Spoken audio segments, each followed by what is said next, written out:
बिस्मिल्लाहिर्रहमानिर्रहीम। Welcome to Researchpedia channel. दोस्तों, पिछली वीडियो में मैंने आपको हेट्रोस कैटास्ट्रिसिटी और होमोस कैटास्ट्रिसिटी के बारे में बेसिक कॉन्सेप्ट दिया था कि ये होती क्या है और ग्राफिकली इसको कैसे कैलकुलेट किया जाता है। आज मैं आपको नॉन ग्राफिकल मेथड या ब्रूच पैगन टेस्ट के ज़रिए SPSS पे ये प्रोसीजर रन करना सिखाऊंगा। लेकिन मैं आपको एक चीज़ बताता चलूँ कि ब्रूच पैगन टेस्ट जो है वो दूसरे सॉफ्टवेयर में उसका ऑप्शन अवेलेबल है। स्टेटा के अंदर एज सच हम डायरेक्टली जो है इसको कंप्यूट नहीं कर सकते, इनडायरेक्ट वे में ब्रूच पैगन टेस्ट जो है वो अप्लाई हो जाता है, लेकिन डायरेक्ट इसका मेथड जो है वो SPSS में अवेलेबल नहीं है।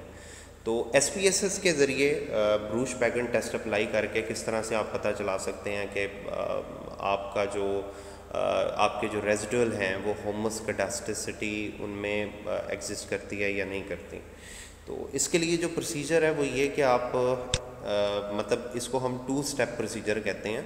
पहले स्टेप में आप रेजिडुअल्स जो होंगे उनको कंप्यूट करोगे, फिर उनका स्क्वायर लोगे, उसके बाद उस पर रिग्रेशन रन करके जो है वो आप ब्रूच पैगन टेस्ट अप्लाई कर दोगे। तो स्टेप नंबर 1 में हम पहले रिग्रेशन में जाएंगे और यहाँ पर जाकर जो हमारे डिपेंडेंट और इंडिपेंडेंट है उन्हें एंटर करेंगे। ये हमारा डिपेंडेंट है और ये इंडिपेंडेंट है। स्टैटिस्टिक में जाएंगे, यहाँ पे हमने एज सच किसी को भी क्लिक नहीं करना, ठीक है। प्लॉट में जब आप जाते हैं तो y में आपके z रेजिडुअल आ जाएंगे और x में z प्रेडिक्टेड रेजिडुअल आ जाएंगे, ठीक है। ये 2 ऑप्शन अवेलेबल हैं, तो इनको आप यहाँ पर इंसर्ट कर लें। यहाँ से हिस्टोग्राम और नॉर्मल प्रोबेबिलिटी प्लॉट इसको चेक कर दें, ठीक है। सेव में आपने जाकर जो है वो ये अनचेक होंगी, तो प्रेडिक्टेड वैल्यूज़ की अनस्टैंडर्डाइज इसको चेक कर दें और रेजिडुअल की भी अनस्टैंडर्डाइज इसको चेक कर दें, ठीक है। इससे ये 2 कॉलम जनरेट कर देगा आपके रेजिडुअल और प्रेडिक्टेड वैल्यूज़ के। अच्छा जी, कंटिन्यू का बटन दबाएं और यहाँ से ओके का बटन दबा दें। जब आप ओके का बटन दबाएंगे आपके सामने जो हैं ये कुछ रिजल्ट्स आ रहे हैं, ठीक है। रिग्रेशन के रिजल्ट्स हैं। उसके बाद आपके सामने ये बेल शेप कर्व है नॉर्मेलिटी की, जो कि काफ़ी हद तक बेटर रिजल्ट शो कर रही है। फिर PP प्लॉट है, ठीक है। जो एक्चुअल मैं दिखाना चाह रहा हूँ वो ये कि ग्राफिकल मेथड के तहत जो है वो होमोस कैटास्ट्रिसिटी एग्जिस्ट कर रही है, हेट्रो नहीं है यहाँ पर। लेकिन क्योंकि हमने मेथड अप्लाई करना था नॉन ग्राफिकल, तो उसमें जो चीज़ें मुझे चाहिए थी वो ये थी कि रेजिडुअल की वैल्यूज़ का कॉलम जनरेट हो जाए। तो यहाँ पे अगर आप देखें तो आपको एक प्रेडिक्टेड वैल्यूज़ का कॉलम जनरेट हुआ हुआ नज़र आ रहा है, एक रेजिडुअल का। ये जो मैंने 2 ऑप्शन क्लिक किए थे जब हम एनालाइज पे गए थे, रिग्रेशन पे गए थे, ठीक है, फिर लीनियर पे गए थे, तो यहाँ पर अगर आपको याद हो तो सेव में मैंने जाकर प्रेडिक्टेड वैल्यूज़ और रेजिडुअल वैल्यूज़ को चेक कर दिया था। चेक करके उसके बाद मैंने प्रोसीजर रन किया था, तो ये बेसिकली 2 कॉलम्स जनरेट हुए थे। अब आपने करना क्या है, यहाँ पे रेजिडुअल का जो कॉलम है उसका स्क्वायर ले लेना है। और उसका स्क्वायर किस तरह से लिया जाता है, आप ट्रांसफॉर्म पे जाएंगे, कंप्यूट वेरिएबल पे जाएंगे, यहाँ पे आप स्क्वायर जो है स्क्वायर रेजिडुअल ये क्लिक करें और क्लिक करने के बाद जो रेजिडुअल वाला आपका वेरिएबल बना हुआ है लाइक दिस, इसको आप यहाँ पर लेकर आएँ और इसको मल्टीप्लाई कर दें, ठीक है, इसी के साथ, तो वो स्क्वायर बन जाएगा। ये देखें जी, रेजिडुअल 1 मल्टीप्लाई बाय रेजिडुअल 1, तो ये बन जाएगा स्क्वायर रेजिडुअल। ओके का बटन दबाएं।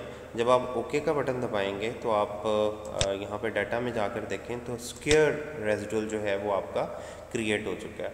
अब आपने करना क्या है, करना ये है कि जो आपके इंडिपेंडेंट वेरिएबल हैं उनको रिग्रेस करना है स्क्वायर रेजिडुअल के साथ, यानी स्क्वायर रेजिडुअल आपका डिपेंडेंट बन जाएगा और जो इंडिपेंडेंट आप यूज़ कर रहे हैं उन्हीं को आप लेकर चलेंगे। तो हम अब एनालाइज पर जाएंगे, ठीक है, और एनालाइज पर जाने के बाद रिग्रेशन और लीनियर पर गए।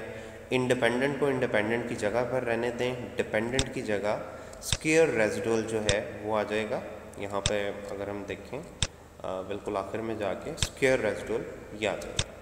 अच्छा, होगा ये बेसिकली जब आप इस पे रिग्रेशन रन करेंगे तो आपके सामने जो रिग्रेशन के रिज़ल्ट आएंगे मॉडल समरी के बाद अनोवा का टेबल, उसमें जो टेबल के अंदर जो आपको सिग वैल्यू नज़र आएगी, अगर वो सिग वैल्यू ग्रेटर देन 0.05 है, if the sig value is greater than 0.05 then it is homoscedasticity, और इसका मतलब ये होगा कि अजम्पशन वायलेट नहीं हुई। लेकिन अगर वो वैल्यू सिग वैल्यू अगर 0.05 से लेस देन आ गई तो इसका मतलब है कि आपके जो रेजिडुअल हैं वो होमोस्केडास्टिसिटी उनमें नहीं पाई जाती, वो हेट्रोस्केडास्टिक है। तो यहाँ पे हम प्रोसीजर को रन करके देखते हैं। ओके का बटन दबाते हैं। ओके का जब हम बटन दबाया तो मॉडल समरी के बाद ये अनोवा का टेबल है। अनोवा के टेबल में सिग वैल्यू देखें तो ये सिग वैल्यू जो है वो 0.05 से लेस देन है। It's mean there is a heteroscedasticity. ठीक है, होमोस्केडास्टिसिटी यहाँ पे मौजूद नहीं है, हेट्रो मौजूद है। तो ये ब्रूश-पैगन टेस्ट का रिजल्ट है। तो ब्रूश-पैगन ये कहता है कि आप रेजिडुअल का स्क्वायर लेकर उसको एज ए डिपेंडेंट वेरिएबल इस्तेमाल करें against the set of independent. अगर आपकी अनोवा में सिग वैल्यू 0.05 से ग्रेटर आ जाए तो इसका मतलब है कि होमोस्केडास्टिसिटी जो है वो पाई जाती है।